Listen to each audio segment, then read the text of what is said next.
So yes, hopefully you can see my screen, model review and best practices, which is a little nebulous of a title. We'll get into what we mean by that in just a few slides. As always, the speaker bio, that's me. You've seen pictures of me for a long time, so I'm putting in my best representation of Ned Flanders, which I'm going to be really good at in Halloween because I've already have all the outfit. But I am the sanitary product manager in my former life, working both as a consultant and at regulatory agency. So that's kind of my background. If you're been along for the ride so far, you have seen this series information. We are at the terminus of the information finally. So we've already done introduction, we've done a wet weather, calibration of pumps, and now we're into this validation, the end of the road. And I say here comment, like Tony said, we can incorporate into later webinars, just not this series because you've had 4 opportunities to comment and we've been collecting those over time. And so we have, or I have, maybe about 10 minutes on best practices and validations, more from an academic standpoint. The rest of the time is going to be covering your comments and questions collected over time. So as a review, you've seen this before too. Each one of the webinars has been recorded. Those are the short links to find them. And because you can extrapolate, because you do sanitary sewer modeling, you can infer what the link for the next webinar will be, SS5. I usually like to cover major comments in the immediately preceding webinar. So the last webinar we did was pumps. So first major comment was a question related to dual pumps in the way that XP handles pumps. And so to clear any questions that I didn't cover, didn't do a good enough job covering before, if you have parallel force mains or a multiple pump scenario, it can be modeled in EPA swim as well as XP swim. So whether that is modeled using the Priestman slot or in a more of a typical force main scenario, you can model both of those in a non-linear situation. So a couple questions related to what are probably more complex pumps than my example. So sufficient to say if you have that kind of question and you're wondering, you can do it. And if you have any more detail on that, then send me a direct email and we can cover that. The other one, which is always fun, and this is kind of the theme over all of these webinars, is something along the lines of, this is exactly what I needed, this is exactly what I didn't need, and something about a really complex, interesting stormwater. And I love all 3 comments. I have a thick skin, so I don't have a problem with any of them. But the kind of the overall theme, it seemed like, was I would really like more examples, more real examples like the theoretical part, but can you get out of PowerPoint and get into the model? And we've been avoiding that to a certain extent on purpose. One, because we're trying not to do training here. We're trying not to dig too deep into XP swim specifically and kind of keep it more related to sanitary. But in the interest of a holistic workflow, we're going to jettison that idea just a little bit. So here's today's agenda. You'll be happy if you've been looking for detailed examples that we're going to do a big detailed example. As Tony mentioned, kind of try to take this by way of little bits and pieces of all 4 webinars. So we're going to build a model from scratch. We're going to load that model. We're going to add pumps. We're going to talk calibration and look at results all together. And with whatever remaining time we have, say maybe 10 minutes or so, then this concept of best practices. So validation, navigation, archiving, and storing, somewhat related to the software, somewhat platform independent. I'm glad Tony's on the line because I'm going to do this detailed example in much the same way you'd get a true real world example, which is to say that I have not practiced it very much because if you're doing a project yourself, you don't really get a chance to practice it. You just have to start. So kind of walking the wire without the net, expect it to be good. Coming from some programming background, it can be helpful to watch people do that in more of a live situation to see what happens, what works, and what doesn't work. So I'm quite confident something will not work. But again, to me, that's kind of the beauty of doing modeling, right? Things don't work, and you got to figure out how to fix them. So we'll talk best practices as we get through and build everything. All that to be said, I expect it to work by the end. I don't expect any poison pills directly in there. So before we get into the demonstration, you remember this quote from the last webinar about kind of preparing for things. So I'm definitely not sharpening the axe much in this case. There's another quote you may recognize. You can fool all people some of the time, some people all the time, but you can't fool all people all the time, also from Mr. Lincoln. So I'm going to paraphrase that and say, some people will love this demo. They'll say, man, Adam, I so appreciate you doing that. And some people will say, I can't believe that you didn't cover a multiple inline variable frequency derived pump scenario. I just can't do it every time. So I'm gonna be okay with that. Hopefully you will too. The idea here is that in our distribution and in our normal distribution of you, the listener, we're aiming for the top point there. So if you're on either edge of that, my apologies. Feel free to send me an email later and we can cover something if you've got a question, but we're going to aim for the sweet spot. And with that, in record time, I'm going to try to jump out of the software, out of this software and into XP Swim. So let me open it up. I'll actually start with a view here, and any of the other people on the line that have speaking privileges, if you can't see ArcMap right now, come run down the hall and yell at me. But you should see an interesting semi-question mark and some data there, some points and lines. So that's what we're going to start with, the GIS data. We're going to build the model. Here's our 10-minute foray into building the model, a couple different ways. So I'm actually going to create from a template. A lot of you might start blank. I'm going to start with a template, and I'm going to call it just data. I'm going to use the Sanitary template as a start, and it really doesn't do much other than set some of the behind the scenes things you're about to see up first. So I'm going to build this a couple different ways and talk through it, just kind of narrate my brain, which might be frightening for some. And then hopefully you can see some of these best practices. So I'm going to start, even though I'm doing GIS and it's a shapefile, I'm going to use the GIS link here. I'm going to delete this old one and I'm going to remap this. The nice thing about using this link is it's persistent. So in any software you're using, if you have the option to make it persistent or long lasting, I'd recommend you doing that because then you don't have to do this more than once. So I have node.dbf. Notice this is shapefile. Shapefile requires at a minimum 3 files, one of which is this database file. So even though the shapefile itself can have all kinds of crazy geometries, I'm only interested in the data. So if I connect to node.dbf and pick the node table, and if I go into my mappings, I know it's a node, and I have different options here. I'm going to import and create new, which means I need to tell it a name and where it exists in the world. If I was importing this as a shapefile, I wouldn't need the X and Y. And then I'm going to map some variables. At minimum, that's all I need, but since I want to build something that works, I'm going to map some variables. You may or may not know that there's about 1,400 variables in XP Swim. That's a lot of variables. It's a good thing that they're fairly well organized. So I'm in hydraulics, and I want to give some just basic information about the nodes. And so I'll start with the invert elevation of the node. That doesn't have to be the same as the pipe. And then I want the ground elevation. Let's see here. And I believe that is storage type and then an initial depth, if I have any. So that's actually might be some performance data. The rest is input data. Hit OK. It's stored here. I'm going to hit import. Gives me a preview of the data. Creates 25 nodes. So let's see if we can find them. Zoom them in. For the interest of me running around here, I am going to save this view as home. I like home. I want to go back there from time to time if I get sent somewhere else. I'm going to add links a little bit different. I'm going to import that directly from the GIS. That way I don't have to worry about any kind of strange vertices or changes like that. Link.shape. Now you remember I had that crazy looking question mark. That's just to show something that people don't use that often, which is the fact that I can tell it to skip things. So I only want to bring in pipes that are not abandoned in this case. And so an abandoned is a 1. So I want to bring in properties that are 0. That's just going to make that little crazy pipe not come in. Easy enough there. So let me go ahead and bring that in. I'm going to bring it in. It has a name. XP Swim could give it a name, but it doesn't. It also has an upstream and downstream endpoint. So again, I don't need to reinvent the wheel on that. And if you'll bear with me, I'm going to just set some variables here. Again, link data, I'm in the conduit. And so I'm going to just specify the things I need to specify. So here, diameter, I'm going to go ahead and hard put in the length as it's defined. And then the shape, these are all circular. Also have a roughness define.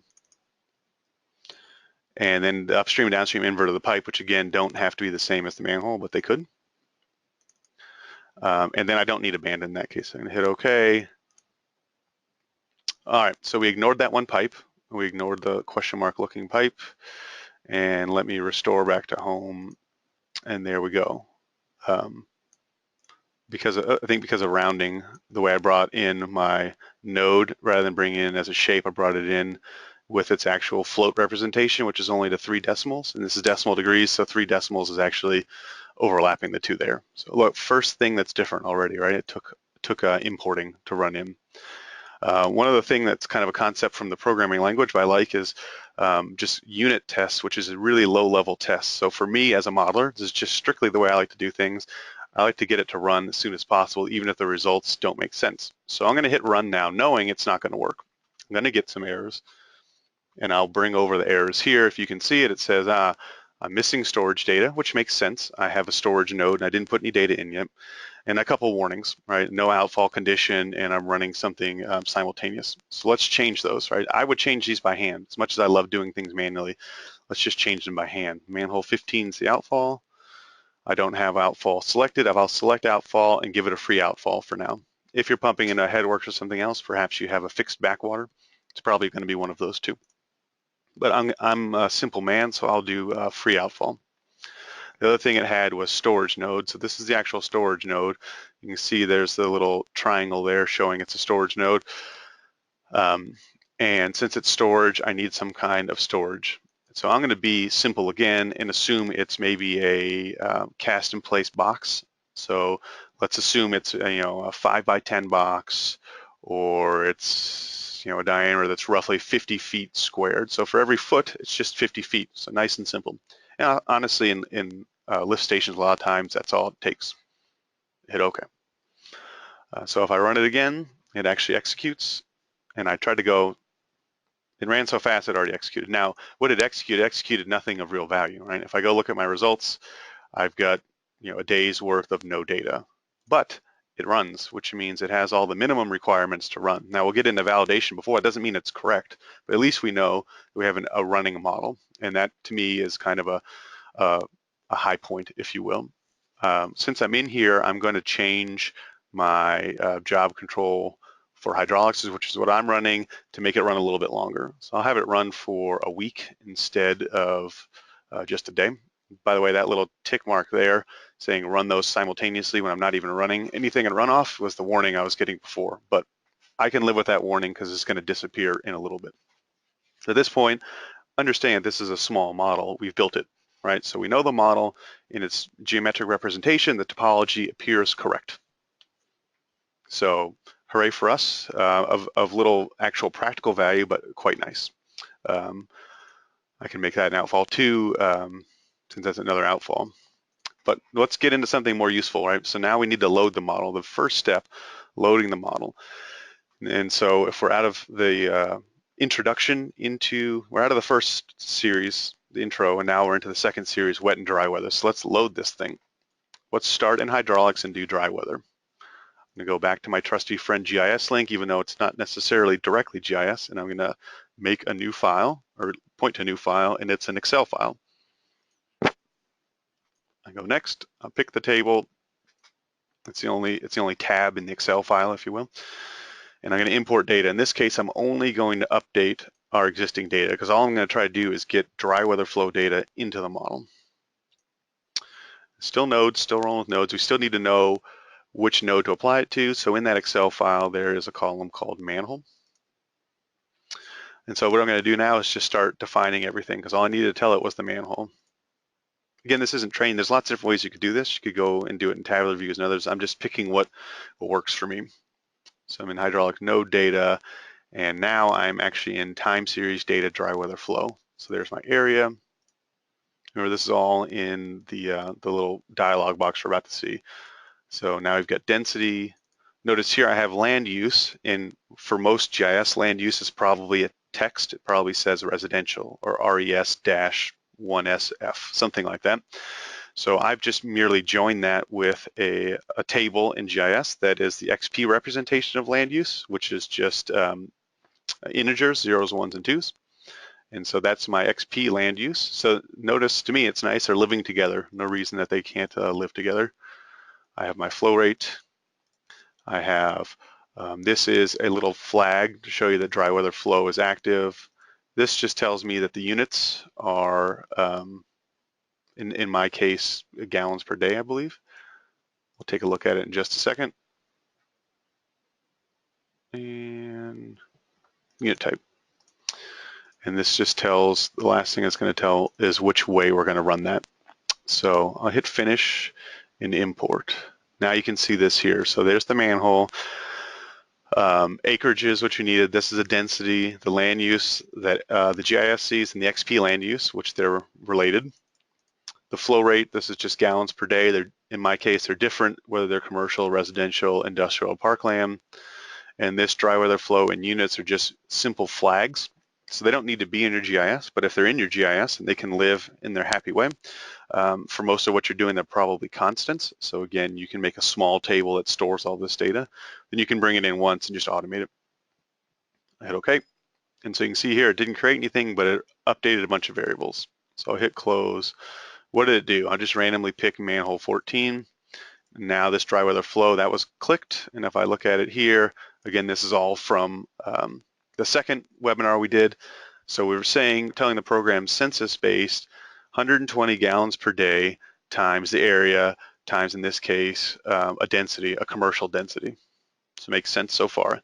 So if you've used XP-Swim before, you would know that if I tried to run this now, it would likely fail because we don't have a temporal variation or the time varying over the day. So we can set that pretty easy. In this case, I'll hit the little button, and because I use my trusty template, I actually have an example sanitary pattern. So you can see there's actual data in there, live data in there. So we'll select that.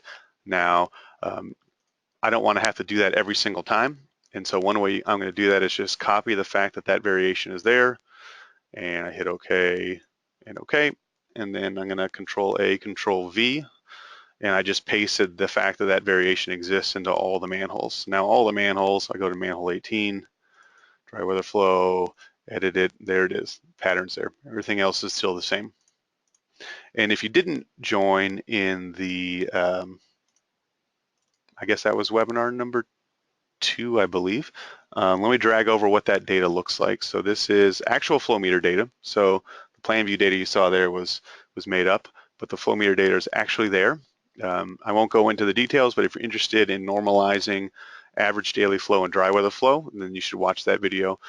But sufficient to say I have dry weather patterns, and then all the way down here, I have this idea of based on my total contributing area, I can calculate things like densities and flows in gallons per day.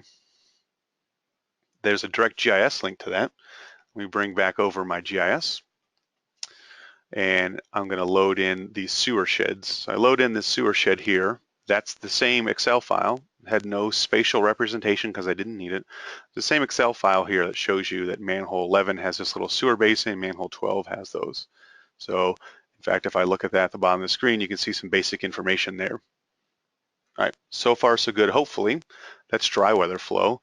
Let's push our luck and see if we can execute that, and it runs. Now it runs a little slower. I'll drag over here. You can see it's actually running. Actually has something to do. Not only is it running for a day, but it actually has to route some flow. So let's check and see. You know, this is a downstream area here, so ostensibly I should see some flow there, right? All right, good. You never know with these things, but we do get flow, right? And so we have something in the neighborhood of 0.4 CFS for flow, which matches pretty well with the data we had before. The daily pattern, I'm just using the pattern that came with the template. It's just kind of a starter. And sometimes people do that too.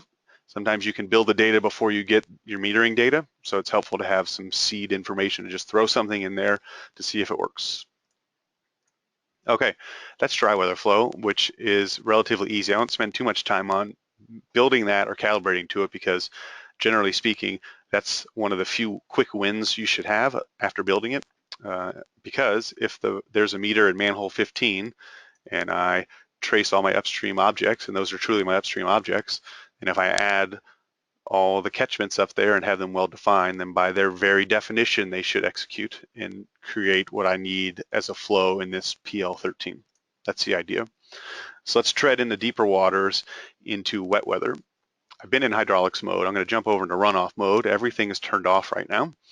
Let me add my nodes in runoff mode. Now let me add my GIS file. Now this time I'm going to add it as an actual shape file. So I'm going to import it in, and it's called sewersheds.shape.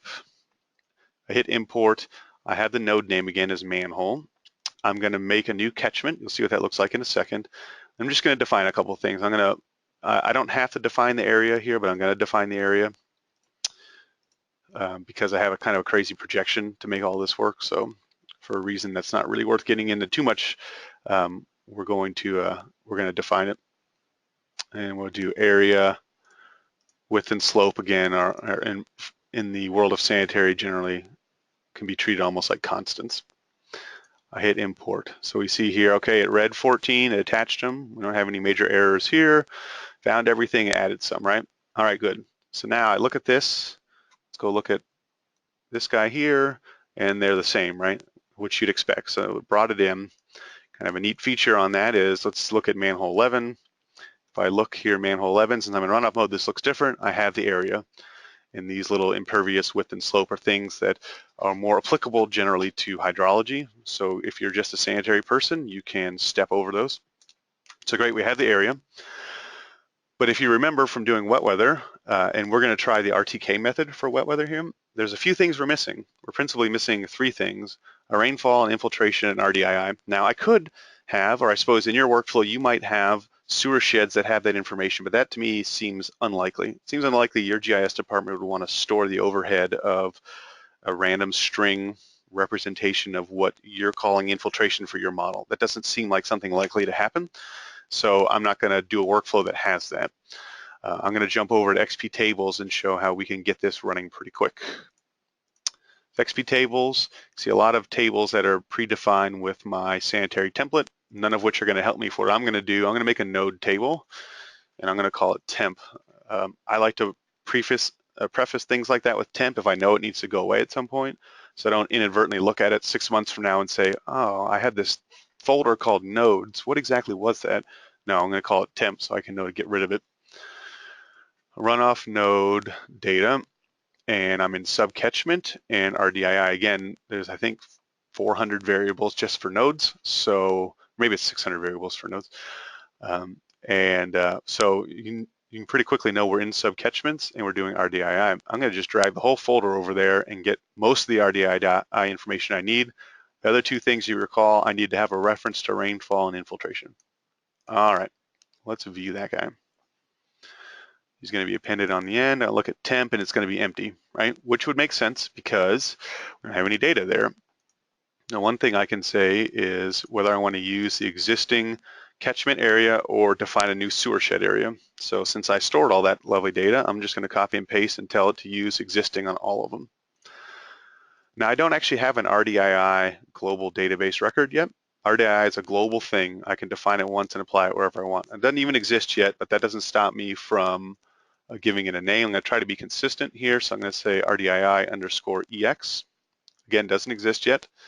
Same thing with rainfall. I'm going to do rain EX. And you watch when I get here in a minute to try to redo these, I'm going to forget what I called them. So INF EX. So these are just my example rainfall, RDII, and infiltration. I'm going to hit close and they're there. So if I go look at manhole 11, there we go. Rainfall is defined. Doesn't exist yet, but it's defined. Infiltration is defined, RDII. So let's go in and define these once, right? So I copy pasted it there. They don't exist yet, but now I just need to define those three things one time each and I'm good to go. Theoretically good to go. Global data. Let's do our infiltration. And so I think I called that INFX. Add record. I can look at that. I'm pretty much fine with everything that's there. I'll add some depression storage to make sure that I don't get any runoff, but generally speaking, you could leave that because again, as far as you, the sanitary model, are concerned, you're just generating RTK. I'm going to also do my rainfall. That sanitary version comes with some SCS, but I wanted rain EX, so I'm going to add that record and edit it. And let's see here. Let me get some rain data. I'll show you what this looks like, just pulling it up here. So this is some rain data that starts and just has rain.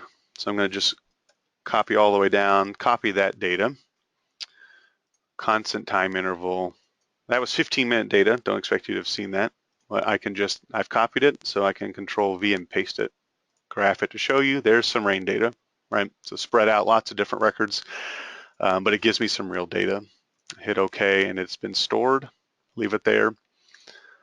So last thing I need is RDII, right? And if I remember right, RDII X is what I called that.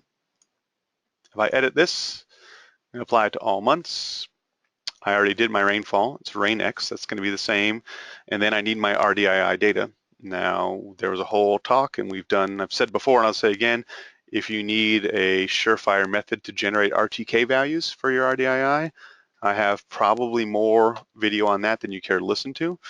Just do a search on our site for it, and you can see that. So I'm just going to put in some values for the purpose of having something. You can assume that my values may or may not be correct, of course, because they're purely made up. But that's all I need at the minimum, is these three, RTK for short, medium, and long term. Hit OK. Now, I'm missing one thing that I noticed when I was going in here, and that is that I haven't actually turned on RDII. In other words, I haven't checked that it's there. If I check that and then use my little copy button, I should be able to copy that, the fact that it's turned on. Control A, Control V. Let's test that. Make sure that we're on. The area is different. And no, didn't. Let's try it.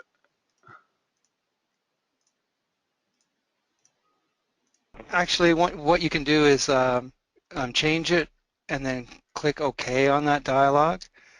So change it. Now click OK, one more OK.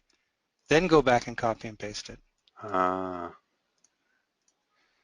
So it wasn't like registered in the database. It was just temporarily in the dialog. That's what was going on. So you should be fine now. Thank you, Tony. Now I know you're listening. Oh, look at that. And there it is. Thank you. All right. So now we've registered that it's in there. If you recall, I upstreamed here. And so these are all the ones that I'm saying are there. So I originally turned all of these ones on. So I'm going to get a warning if I don't turn these off. I'm just use the minus sign to turn these off to say that I'm not actually trying to register any rainfall there. And then one other one I'm not doing is the storage node. Okay. So let's make sure we're going to run both modes, and I'm going to run them simultaneously. One other thing I'm going to do in my configuration of runoff, if you noticed in my global data, you may have noticed this. I have a strange year here that may not be the same as my actual job. So I'm going to go and miss that several times in a row and then find the actual one and go to time control and then use the simulation start for the rainfall. Because remember, my constant time interval just starts at an arbitrary time and runs in time. So I need to tell it when to start. And for the purposes of this, I'll run it the same duration. They don't need to be. I'm going to hit save and run and see what happens. All right, good. So I did get a couple warnings. I missed a couple manholes that I didn't define, which would make sense. So if I turn that off and that off, I would not get that warning saying that there's no subcatchment. That makes sense. In other words, I've told it to run runoff, and then the poor model goes to look at runoff, and there's nothing for it to do. Turn those off for future. So let's check and see what we get. I'm in runoff mode. I can review results here just like I could anywhere else. And so there we go. So what you see now is runoff or flow generated from my RTK. Now the shape of this is dependent on my RTK values, which is what I would have defined using SOAP or something else. Perhaps you get that from a flow vendor some other way. So because I didn't have a big portion that was long tail, I'm getting a very quick response. Also, if you notice this peak here and this peak here, and this is kind of a may impact you more depending on yours. I quickly am getting back down to my almost base level. I'm very low, and when I get another rainfall event. So I had a rainfall event here and another one there. I didn't define any antecedent moisture or any way that the ground, in a physical sense anyway, the ground surrounding that inflow point might already be saturated. And if I define that, I might get a higher response. And a lot of times you'll see this. If you're looking at flow monitoring and try to actually calibrate, you'll see that you might get two different, let's say, 1-inch rainfall events, and one rainfall event produces 5 times the inflow as the other one, which usually because of some preceding rainfall event on the one that produced a bigger flow.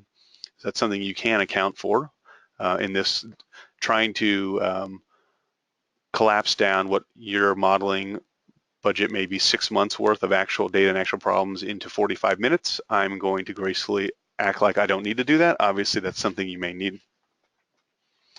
So if I close this and go back over to hydraulics, the beauty is we've automatically taken that flow from runoff and we've pushed it into hydraulics. And if I look at my results here, there we see it, right? So we saw before it looked just like this, just the dry weather. And now I've added these few different peaks from my wet weather events. Those are my rainfall derived inflow and infiltration by their very nature. So that's a really quick, so now I've at least ostensibly from some level of real data put in dry weather and wet weather flows. And let me look at my agenda on how, so now let's assume the next thing I was going to cover is pumps, right? So in this example, you see some kind of strange behavior over here. Let me turn off the visibility of the catchments. You see some strange behavior here with a diverting area. I should point out, and we've had questions of this before, this program will handle these diversions directly.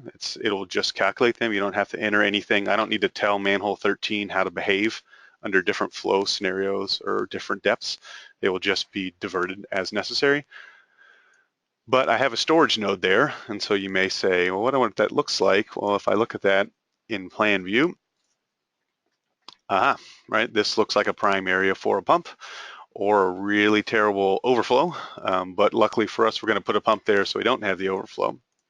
And so that's this area here. Pumps are what is a multi-link. So if I look at that, without a multi-link, if I double click, I'm in, there we go, I'm in my conduit data, or sometimes you'll see a view, keep having things generated off screen. Sorry, see a view like this. Again, all this data was brought in externally. It was all brought in from a GIS. So those are usually system of record type datas. So it may or may not be changed here, but usually it's not. But if I look at this multi-link, I can now add my pump. So I can add a pump, and now we're into, I think this was number 4. This is the last one we just did. So I need to give my pump a name. Example is his name. I'm going to use dynamic head, which is the default. It's the default because usually that's the kind of pump you've got. Let me show you my pump. I'm off screen trying to find it in Excel. All right, so over comes a pump. So we said before, there's different levels of what you like for pumps, all the way from I know nothing about it and it basically acts as an ideal pump, which you could definitely do. And if you're just starting and you get some really bad errors, you could always do that, where the pump is basically just putting the water through, all the way up to field testing. So I'm going to assume that I have actual pump data. And so you can see an example here. Here's a pump, and here's a different pump over here. Same thing as before, but now I have this little conversion guy here. So this is the pump.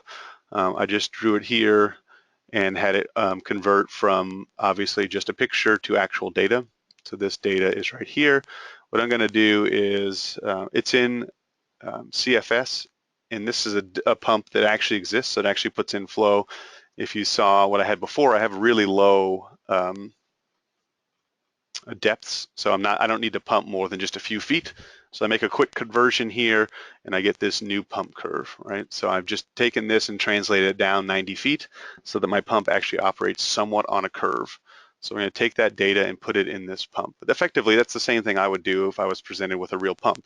Take the pump curve data and put it in. Pump is global data, so I'm going to make my new pump. As much as I say things like example, obviously for a pump, it's really good to know the actual name of the pump to the extent you have, because you may be reusing it, and it's not good if you have a bunch of pumps called just like say pump 1 or pump 2. That's kind of a best practice. If it has a name, so if it's called the Centerville pump 1, then you know that it's actually that pump from that pump station. Let me add that one in and give it an edit. So this is going to be off screen, copying my my curve and then pasting it here. So, and there it is, same as before. If you remember from the last one, this also works pretty well because what I'd like to do is honestly, to the extent possible, bound both ends with zeros. So I have a 0 there, and maybe I add one more here to make a 0 here. So perhaps this is 2.4 and this one might be like a 3. I am not good at extrapolating. Hopefully you guys are better extrapolating than I am. There we go, good enough. So now we've at least said there is a point at which the pump runs out and there is a point at which the pump shuts off. Both of those exist, I like that. I'm gonna select that pump, so I now have Centerville pump 1. Now I need to give it my information, so I'm gonna say initial depth. If you remember, that is an actual depth. And then this is an actual elevation. So let's say the pump starts at 92 and ends at 90. This is a guess, and so we'll see how close this guess is to working. The start is above the stop, right? It starts, it draws down. At some point, that level tells it to stop, and then it waits and turns on again. Say, okay, okay. I'm going to now seal this manhole because I'm hoping that I'm pumping up and down, and I may get lucky and pump into only a surcharge level, but oftentimes that could potentially overflow, and it's likely not actually overflowing. We see that a lot just from a support hat putting on, that the pump does a really good job of exploding all the water directly out of the downstream manhole because it hasn't been sealed. And if you're only looking down here at manhole 15, your problem is solved effectively because you've forced the problem out at manhole 17. We don't want that to happen. Let's hit save and see if we can run. Okay, we're over here running. Now again, we're running a little bit different because if you remember, the pump has to at every time step look at the difference between upstream and downstream elevation, find that on the curve, insert that as a run, and then come back and run again. So if I'm running that for 168 hours, it's going to take a little bit longer than it did before.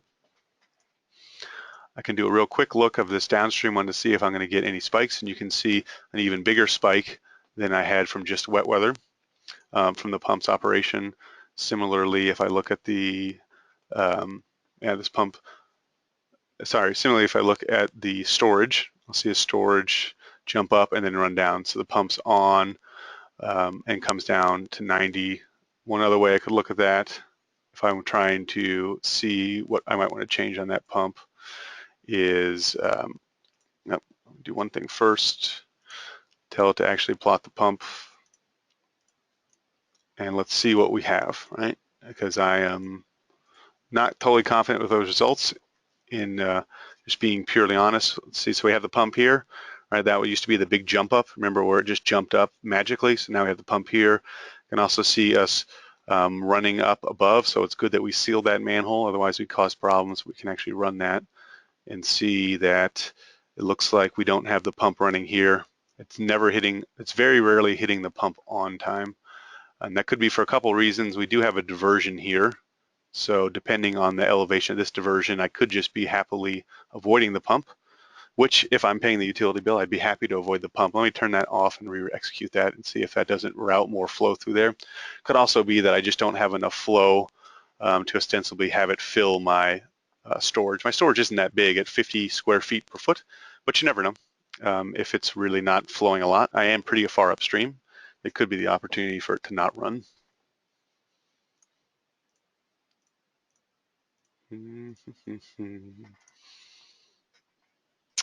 Let's see if we got any change between the two. Looks like we're flowing a little more. We do have an execution. It looks like we may just be operating more often and pushing through, which could be effectively right. That is the short answer. Again, having real data and having some kind of pump on and off, and knowing the on and off is also something that could be helpful if you're running through the pumps. But that's the general pretty quick result. You notice I also didn't import that externally.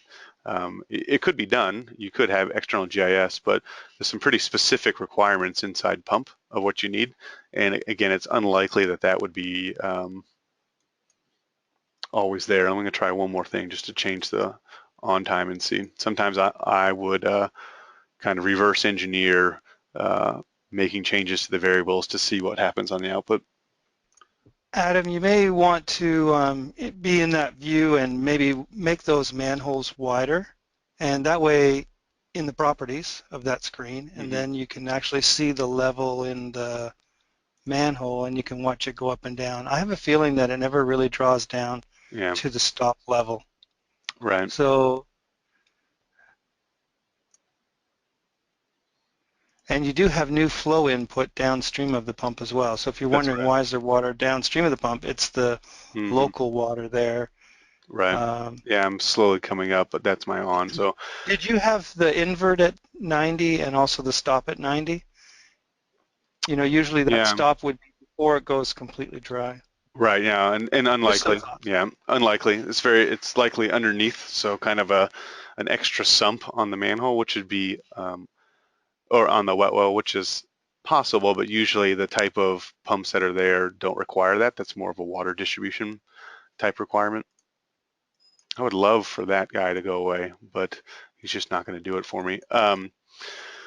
Last couple things. Oh, I should mention, of course, I could always, for calibration, I can add gauge data. So if I did a really quick gauge flow of where I was, you bear with me to find that. And let's see here. So I have this demo flow.csv. I need to parse that. And so let me, you can see it looks over here. I have date, time, flow, elevation, level. So I need to tell that how to be done. So let me just quickly do the same thing. I'll just do a new version here. So I know it's date and then I know it's time, which I'm totally looking at a different screen. I would never actually remember what I looked at before. It's flow and MGD, elevation and feet. I have a level, which I don't want, so I'm going to skip that, call it dummy, and then velocity. Okay, select that, and if I hit edit, oh, I have it open. Let me not open it. Hit edit, there it is, date, time, flow, elevation. In fact, I should be able to graph it. So you can see that graph over time.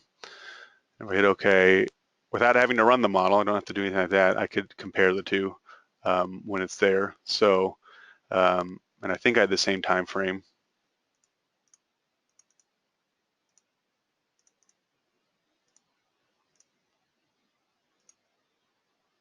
Let me make sure I may have had a different time frame. 1-1 flow and elevation. Yeah. So that's the calibration standpoint. It's just loading gate data by way of what we're calling gauge data. You can compare the Yeah, model I saw it in a really light blue, so there. it was hard to notice. So you see There it it in a is. light Yeah, there it blue. is right there. This data You here. can change that color, but I mean, it Sure. is a little bit hard to notice. It's kind of expecting gray.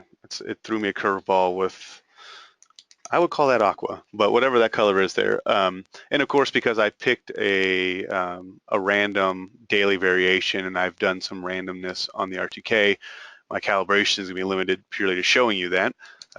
But the I guess best practice there, if you remember, would really be this would be a two-part calibration. We'd be calibrating dry weather, validating that, calibrating wet weather using something hopefully that isolates the wet weather, like soap or something else, and then adding the two together.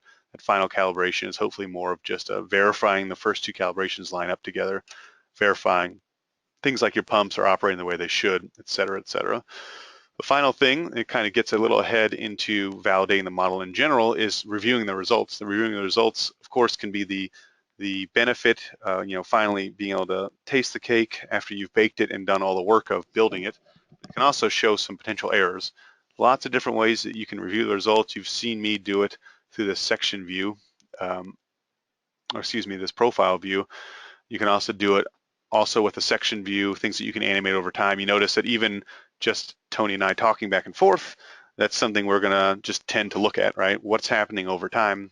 You know, what happens in the peaks, what happens at the beginning of the time step, at the end, certain boundary condition areas that may define how the model's functioning. This gets into a little bit of our discussion point of validation. It doesn't have to live there though, of course. You may see that you want to see it in plan view, but actually be able to run it in plan view to see, you know, okay, obviously this is the main trunk. It's getting a lot of the flow. The pump's not really operating, as Tony mentioned. You don't see it operating too much. There's flow generating other spots, and there's a lot of heavy flow there. So you might see it in that view. It may be something where you want to actually just show results. When I brought this in, that's just the input. I can show perhaps what I want the link to look like, either something like diameter, so if I want to know that, but generally that's something that your GIS will probably do, that you would kind of know. What you're really looking for in your hydraulic model is your output data. So perhaps I want something like max velocity, and I want, so maybe I want that, where I can do max velocity, and then I can see over time the velocity. And so I can see that there's higher velocities here, lower velocities in other areas. And I think this pipe here might be at an adverse slope, which is something that XP-Swim can handle, which if you're following your convention might actually be showing from time to time the flow going against the direction of the slope. So that's where you might see that, and that may be something that exists. So that may be a big no-no, and maybe a non-existing thing in your system. So you could easily see that and say that, oh, okay, I know that that actually is not a connection. Let me rerun the model, get new results. Do the same thing with the nodes. You could have them be annotated if that's something that helps you. You can also, you know, the XP tables in this version, my temp version that I'm going to know to delete, will also have actual data, so like pump station data. And then the final thing that can be helpful is in Analyze 1D. I'm going to bring it over here. You can look at actual reports. So perhaps there's a report that you like. So this is a nice one that has inflow and outflow. So this has not only dry weather flow, so the dry weather flow over the time period, but the runoff. So that's the RTK or the RDII. And then outfall, so you know where it outfalls. So if you have overflows, so we know we had 2 outfalls, we expect them to outflow. So that, and there's, you know, you can see just if I go back up, all the different tables that you might find useful. So lots of output there. In the interest of trying to finish and tie a ribbon on this, let me jump over to my, which I think I only messed up like twice. That's a new record for me, so hopefully everyone on the other end can appreciate that, as only having 2 errors in an hour. So data validation, I covered this a little bit in our whirlwind showing you the example, right? So I'm going to talk about 3 different types. One is input data. So you notice I had land use and I had XP land use, right? If I try to bring in land use, it's the wrong type and format, it's not going to work. I need to make sure it's consistently the same. So I connected to the DBF or the database version of a shapefile. I should not do that if that shapefile is ever going to change, because if I add new data and move it around in its spatial representation, I might get unexpected results if I import again. So that's something to consider when you're trying to validate, because as you know, the idiom garbage in, garbage out, right? This is a great garbage handler if you're not going to give it good data. We also covered a little bit about the model assumptions, again showing you there was some adverse flow. So was that connection correct? Are the boundary conditions correct? Are the pumps set correct? Those are all modeling assumptions that you have to make, even if you're given a lot of really good data. And let's be honest, most of us don't have all the data we need, so you're going to be making those assumptions. And then output data, you know, is it reasonable or appropriate? We kind of covered that, so there's strategies for that. Basically, checking the form of your input data, that's kind of the easiest check, right? They get harder. So checking the form of input data is important. Checking any logs, you saw a lot of results. You know, you can check and see how stable the model is, if you're getting a lot of outfalls, outflow, things like that. And then an output data, just checking your reason, if you will. We went through some of the model navigation. This is a little specific to XP. Hopefully what I showed you works really well if you use XP, but even if you're not actively using it now, you can still see kind of the thought process. I do have this kind of running list of picking smart people like Tony's brains of what are ways that you can navigate and run through the model in a kind of a smart way. So you can see a list there, and I expect you to jot all those down, but I'll make sure that in the notes that come out, along with the PowerPoint, that we have a list of these a little more annotated. But it's things like how to lock a layer, how to find things, how to create selection sets that really make your workflow easier. A little more specific to the platform, so don't want to do it right now, but just letting you know that those definitely do exist, and it's something that we'll provide you. And that's not just a Sanitary thing. Because you're my friend and a Sanitary user, I'll give it to you, but you can let your friends who do stormwater also use it. Final thing here is just the idea of data storage and archiving, right? So we've done all this work. Instead of it taking 45 minutes, it takes 45 days or 450 hours.